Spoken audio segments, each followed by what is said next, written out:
Welcome to Build Your Dream Business, brought to you by Solo. More than just a booking app, we're a community for independent pros in hair, beauty and wellness. I'm Katrina, here to bring you closer to real stories of success from the industry's finest and share practical advice to help your business flourish. In today's episode, we chat to Maisie Arnold, a successful nail technician, spray tanner and educator. Maisie shares her journey from being a personal assistant to becoming a full-time nail tech, highlighting the importance of social media and building her client base. She discusses her strategies for providing quality service, maintaining client relationships, and expanding her treatment offerings. Welcome to Build Your Dream Business, brought to you by Solo. More than just a booking app, we're a community for independent pros in hair, beauty and wellness. I'm Katrina, here to bring you closer to real stories of success from the industry's finest and share practical advice to help your business flourish. At Solo, we understand the journey of working independently, and our goal is to connect, empower and inspire you.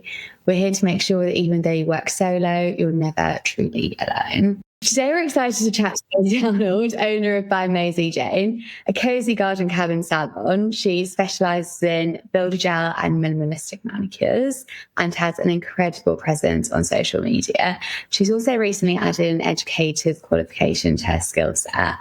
We can't wait to hear how she's built her business and how she mastered her signature clean nail designs. Welcome, Maisie. Thank you for joining us. Thank you for having me. It's lovely to be here.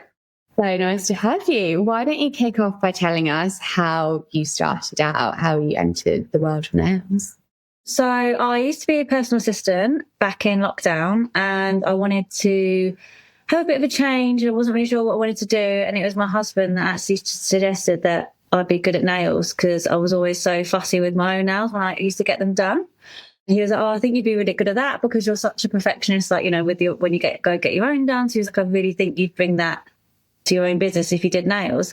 So that kind of planted a little bit of a seed. And then I booked a nail course a few weeks later, I think it was. And so I trained in November 2020. Then we got put into a lockdown for a good few months, wasn't it? And then I started evenings and Saturdays in April 2021. And then I did that until the January 22, where I then went part-time with my PA job. So I was building up my nails a little bit more. And then it got to the point where I was so busy with nails, I took the plunge and went full-time with nails must have been April 2022. So nearly 3 years, which is absolutely crazy. So how did you get those first clients in there? How did you sort of advertise? So obviously where I was in lockdown, I could do a lot of content on myself. So I was doing a lot of different nail designs. I was using the press on nails, and I was literally putting them on with blue tack and then taking photos and then uploading them to my Instagram to try and get my followers up. And then when I knew I could open, I was putting things on social media, and I had a bit of an introductory offer. So I offered 20% off for the first month just to kind of get people through the doors so they knew who I was and also what my work was like. And then it's just gone crazy from there, which I'm, very grateful for. Wow. How did you advertise on social media? How did you make sure that 20% offer was going out to the right client? I think I was putting it on Facebook groups, they were local to me. And I think I did a couple of sponsored posts on Instagram and Facebook as well. And then I was getting my friends to share my Instagram page. And then it was reaching their friends. And that's what I still do a lot of now. When I take my photos, I will tag my clients in. So then hopefully they will share it. And then their followers then know who I am. So yeah, I'm very thankful to social media because it's definitely got me where I am today. Yeah, those Facebook groups are so good.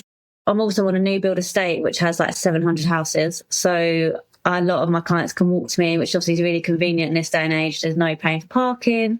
So yeah, I've got a lot of people through them pages, and then a lot of word of mouth now as well, which is really nice. And I think that's a really nice compliment when someone comes because your client loves your work, kind of thing.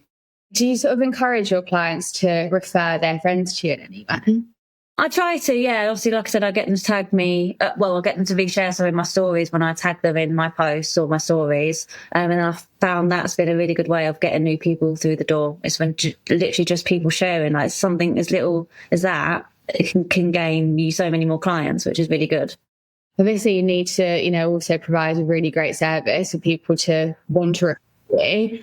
Yeah. And that's what I've always tried to do. I always try and be really welcoming, and people come back to me, which is really good. And I think I'm really easy to talk to. So then I think I make people feel really comfortable, which is obviously what you want when you go for a one-on-one appointment. You don't want it to be awkward.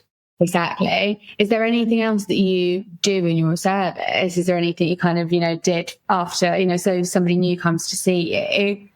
Are there any sort of additional things you do, or is there anything special that you implement to make sure that people keep coming back? Just make my work nice. Yeah, I find that I'm lucky, like my work will last. And I think that's what people want in this day and age. If they're paying for something, they want it to last. And I'm lucky that my clients can go 3 to 4 weeks without any issues most of the time, which is great. And I find most of the time my new clients, as soon as they're done, because they like my work, they're like, can I put back in straight away? Which is a really, really nice compliment. Absolutely. Obviously, social media has been super important for you. What is your social media routine? Do you have social media routine? I'd say I post 2-3 times a week max. I always post in the mornings. I have dabbled in posting on like a Sunday evening, but I find that my reach is the best in the morning. So I always do that. I put a lot on my story. I find that's where I get my most interactions on my stories. So I try and share quite a lot on my stories. I just make sure my photo is nice and clear, and you can really see, the nails and how nice they look and how neat they are. And then whenever I get a new client in, that is what sells me, is my photos and how neat it all looks. So that's why I try my best to take a nice photo. Because I think when you're looking at something like nails, you're looking at their work, aren't you? They don't know me yet. So that's what they're going off is, your photos on social media. So when I do a one-to-one with people, that's what I try to drum into them, is that if your photos are really good and clear, you're going to get them clients in because, they're seeing your work before they've met you, kind of thing. What are your kind of top tips for taking a clear photo? It's just natural daylight. I'm lucky I've got a cabin in the garden, and then obviously, so I've got windows and 2 doors, so then that looks out onto my garden, so I've got loads of light. And just how to pose their hands. Some clients are more natural than others, and some of my clients, they always laugh because they're like, oh my God, I'm stopping breathing because I don't know what to do. Like, I'm scared I'm going to move my hand. So that's quite funny. But yeah, honestly, natural lighting, I think, is where it's at, and just getting your clients to pose. And so when I do my one-to-ones, I just try and show people what poses to do and how to kind of make people more relaxed. So I often tell people to kind of like look away, don't look at what I'm doing, and that seems to relax them a bit more. Yeah, because you can really get that claw, can't you? Especially when really you know what you want me to do. Yeah, exactly. So yeah, if I say look away, I don't know, because my living room is just in front of my cabin, so I say look into my living room, and then don't look at what I'm doing, and then they normally relax them. Any kind of editing software that you use? I've got an iPhone, so I would edit my photos on Apple or my iPhone, and then I don't even tend to use Instagram. I normally just use my iPhone to edit, but it's not much. It's normally like the contrast, the exposure, and the brightness is what I mess around with most of the time. Because sometimes, even though natural light is good, it might not show the true colour of the gel. Sometimes I have to message clients, be like, is this what your colour looked like? Because I swear this wasn't it. And they'll either say yes or no. So yeah, literally just my iPhone. So do you do that as a routine? At the end of each service, do you make sure that you're taking photo of the work? Yeah, I do try and take one at the end of every service, just so then I've got something to pick from at the end of the day, and then I'll upload them all to my story, tag my client, say what colour it is, tag the brand, because obviously it's really good as well to get reshared by the brands. So for example, the gel bottle the other day reshared one of mine, which is really good because obviously they've got loads of followers and stuff like that. Yeah. Is that captions, that's another thing that people always get super stuck on. Is that what you do as a caption? Yeah, basically. And then, so I uploaded one the other day, for example, which is a new one from the gel bottle. And I kind of just put the colour of the season because it's a burgundy colour and that seems to be everywhere at the moment. And then I'll tag what colour it is, who makes it. And then I always tag who I prep the fingers with. So I use a lot of Lucy Pasta ready tools. So then I tag them. I think that's such a great tip for listeners to take away. If you want extra exposure, get tagging. Yeah, it's good. This podcast is brought to you by us here at Solo. If you're a self-employed beauty pro, Solo is the booking app that helps you not only manage your appointments, but also build your brand. With Solo, you can create your own personalized booking website where clients can easily view your availability, read your reviews, and even pay deposits upfront, giving them a seamless booking experience and saving you valuable time. With everything from consultation forms to marketing tools all in one place, growing your dream business has never been easier. If you haven't checked us out yet, why not start your free trial today? What else does your social media routine include? Do you mainly kind of just post images of your work, or do you have any sort of behind the scenes bits there as well? Yeah, I'm really slack on behind the scenes. I used to do a lot of like watch me work, but do you know what? It takes me so long to edit. It completely put me off. It took me 2 hours once to do a video, which was about 2 minutes long. And I said, never again. Like it just takes me too long. And I find that my photos actually do the best. My videos never do that well. I often find that I get on the explore page when I just have a nice photo, because that's what I want to look at personally. When I look at stuff on Instagram, I just like looking at photos. No, I know what you mean. So you've got that nice post out there, you tag the brands. How do you then make sure that beautifully composed photo is actually turning into a booking for you? So I normally share it to my story. I always use hashtags. Hashtags have been my best friend since I started. So I'll use like local hashtags. So I live in Kent, so I might do Kent Biab, Kent gel nails, Kent. I live in a place called Westmoreland, so then I might do Westmoreland nails, Westmoreland Biab, things like that. And then a lot of my clients have found me through searching for that on Instagram. So that really helps. So again, when I do my one-to-ones, that's what I try and tell people is use your hashtags. It's literally free, isn't it? You know?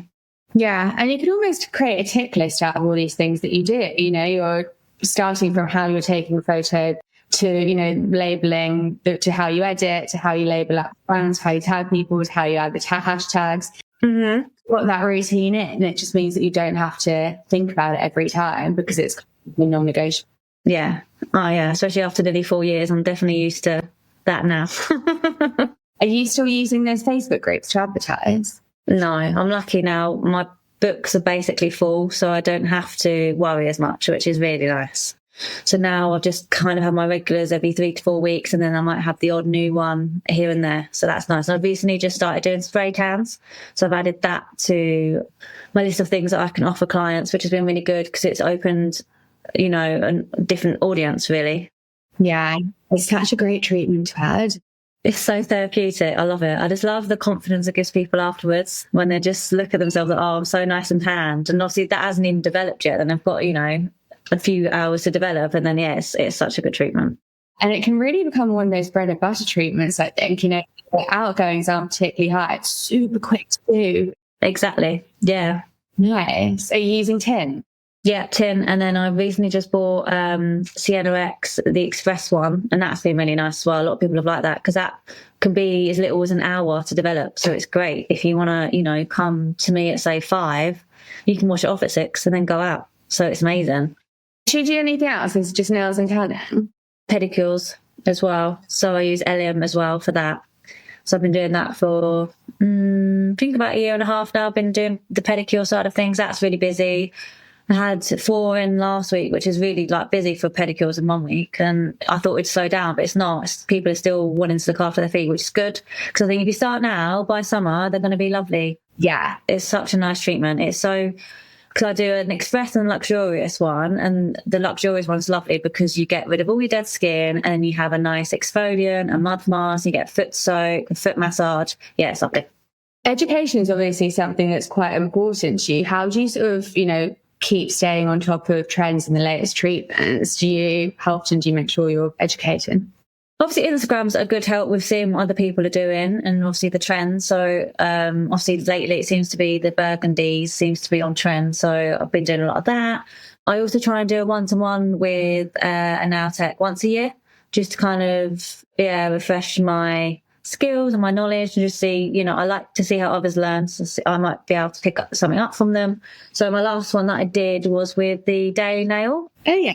Sam, she's lovely, back in July. And that was really, really good. I learned a lot from her. It was on my bucket list to always learn from her. So I'm glad that I've done it and I could tick it off. I love learning new things. That's why, I added on the spray tan as well. And I think if I go somewhere new, like I said, I might pick up something that might really help me in my prep routine or how I paint or something like that. So yeah, I just find it really beneficial.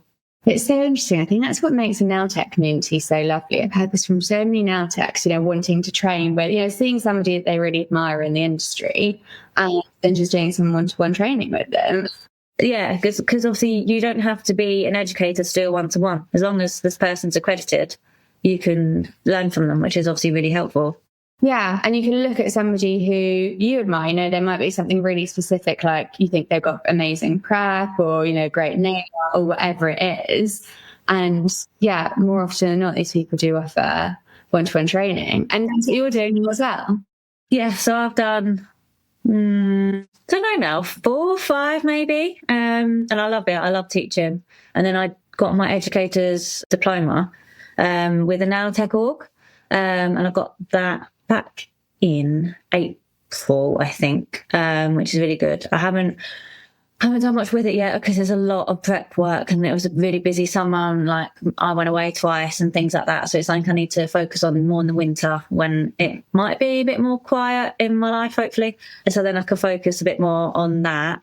But I need to, again, put out the one-to-ones a bit more as well. But where it's been so manic, I just haven't had the time. But yeah, I love it. I love teaching and I've had some really positive feedback from the students that I have had, which is lovely.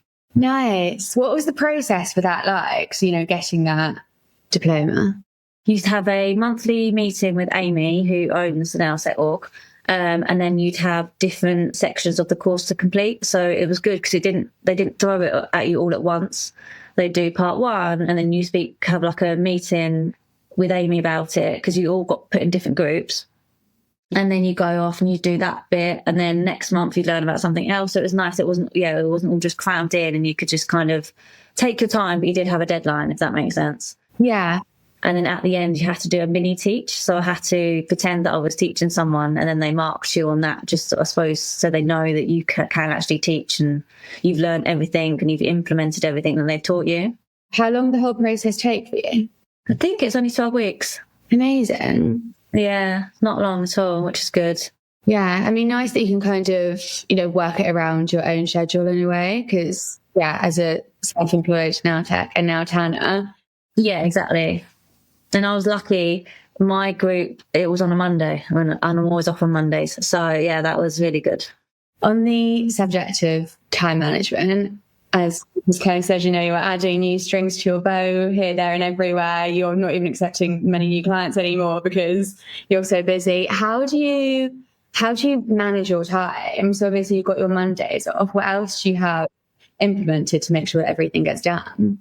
I try and do my admin of an evening once I finish for the day. I mean, I do try and get it done in the day as and when I can. But any messages I try and go back to at the end of the day. And then I kind of give myself a switch off point at 7:30, 8. I'm not going to reply to anything anymore. And sleep mode comes on my phone. Sometimes I can be a bit naughty and I'll still do it, but I try not to because, I need boundaries. Yeah, nice. I like that. I like, giving yourself a really set cut-off time of when you're going to stop. Yeah, I've always been really strict with myself with boundaries. If from the start, I personally don't like working till late.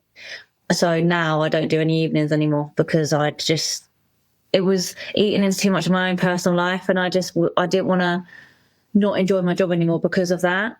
So then I stopped that. And I was lucky enough that a lot of my clients could then go to a day, or I might do the odd Saturday here and there to kind of counteract the fact that I'm not doing my evenings. What hours do you work now? So from tomorrow, I've actually dropped down to 4 days a week, which is lovely. And I'm very lucky for that. This week I'll do Tuesday to Friday, but then the week after that, I'll do Wednesday to Saturday. So I'm kind of doing it like that. But then December, that's going to go out the window. So I'm going to enjoy it for October, November until December. Yeah, I'm lucky enough that I could go down to 4 and then I'm just working a bit earlier. So I'll start earlier. So then I can add that extra client in. Because I'd rather do that. I'm up anyway. So I think I'd rather start. So I normally start at 8:30 and then I finish about 5 normally. So I do about 8:30 till 5. So it's like a normal working day now for me, which is so much better.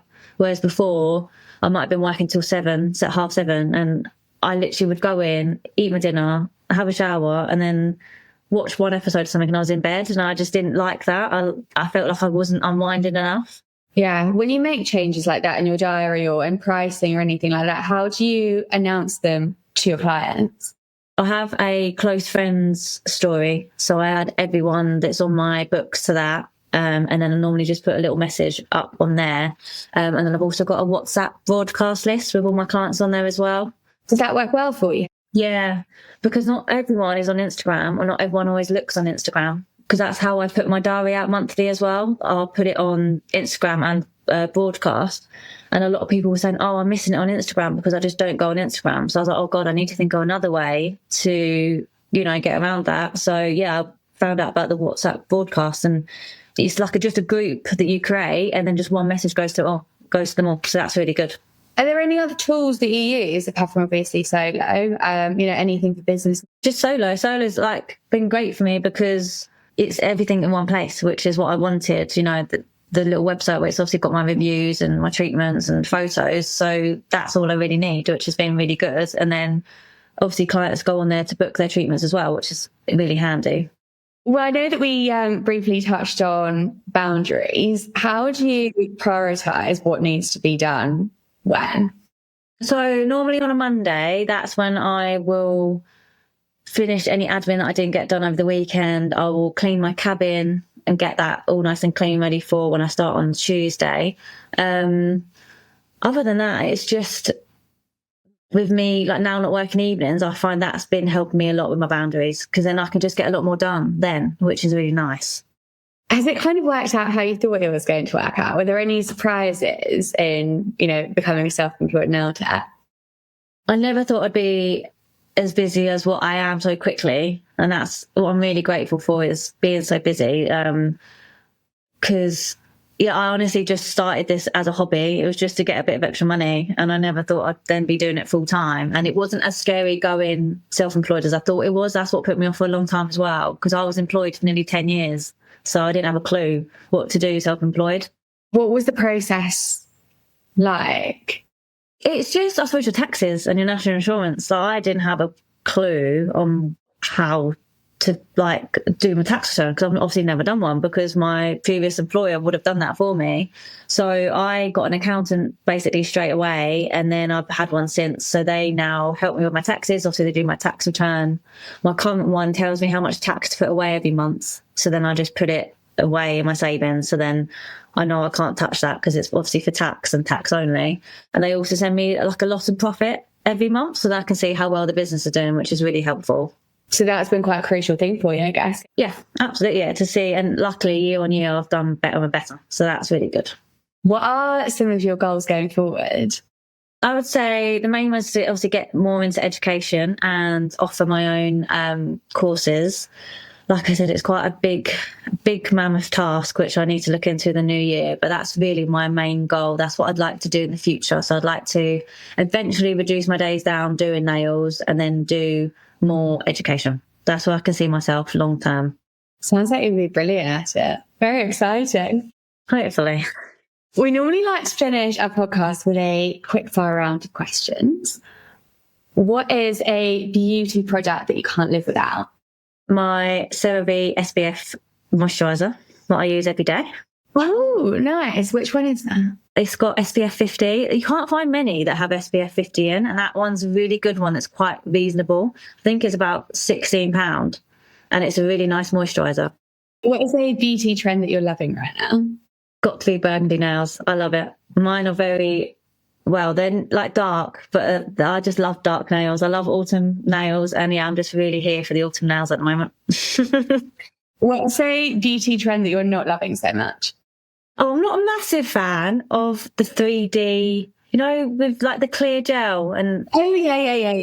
I'm not personally a massive fan of that, but I'm not a massive fan of nail art. As you can tell by my page, I'm very minimalistic. So that kind of type of thing, I'm just not a massive fan of. I love it, as in, it looks good when people do it. But for me, personally, as a nail tech, I would never do it. Clean gal vibes, aren't you? Honestly, I take my hat off to anyone that does nail art, because it looks amazing. I'm not artistic like that. I can't draw anything. What is your favourite podcast or a favourite book, or maybe you have a favourite creator for business inspiration?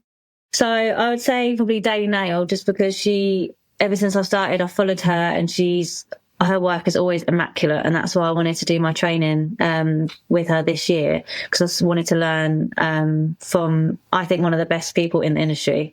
So yeah, I would say she's like one of my inspirations. Love that. Yeah, she is absolutely fantastic. What is a business tool that you can't live without? Probably my e-file.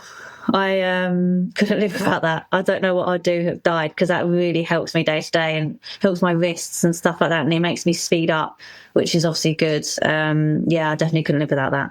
What is one thing that you do every day to keep your business thriving? Probably just posting on my stories, just making sure people know I'm still there. Because I think if you drop off, you're then not showing in people's feeds, are you? So I try to, not so much on my days off, but definitely when I am working, I will do a good few stories a day. And is that just photos of your own work? Or just sharing funny things to do with nails, like little videos and stuff like that. And obviously, when I get a review on Solo, I always put that on my story as well, just so people can see. And because I think that's really nice, if people are seeing what people are saying about me as well, they might then want to book with me because they've seen the nice review. So that's why I really love posting them. Yeah, nice. And it just shows that you don't necessarily need to have a constant stream of new nail content every single day to, be top of mind. There's other tools you can use. Yeah, absolutely. Yeah, there's always different things you can share. If you could give your younger self one piece of advice, what would it be? Just go for it and just believe in yourself. I honestly never thought I'd be a nail tech, never ever. And if it wasn't for Matt, my husband, I don't know if I'd be here doing this. It's only because he really, as much as I wanted to change my career, I didn't know what I was doing, and it wasn't until he said, I think you'd be good at that it planted the seed. So yeah, I definitely would just say, believe in yourself. That's so cool. Isn't it funny how you just knew that you'd be good at it? I didn't mind working in an office. It just wasn't what I wanted to do full time. It was just kind of something I fit into from when I did an apprenticeship in business and admin, and then I fell into it from there, really. So then it was just easy to get into that. What is one piece of advice that you would give others trying to grow their business? Consistency and practice. That's what I always tell. When I do a one-to-one, I'm always saying, just practice, because that is the way you're going to get better. And it's the way I got better and I got quicker.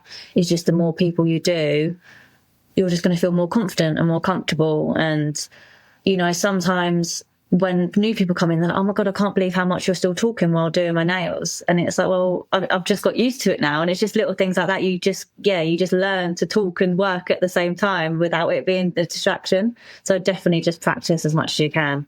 Well, that is a great tip to end our episode on. Thank you so much for sharing, mate. It's been absolutely wonderful talking to you. Thank you.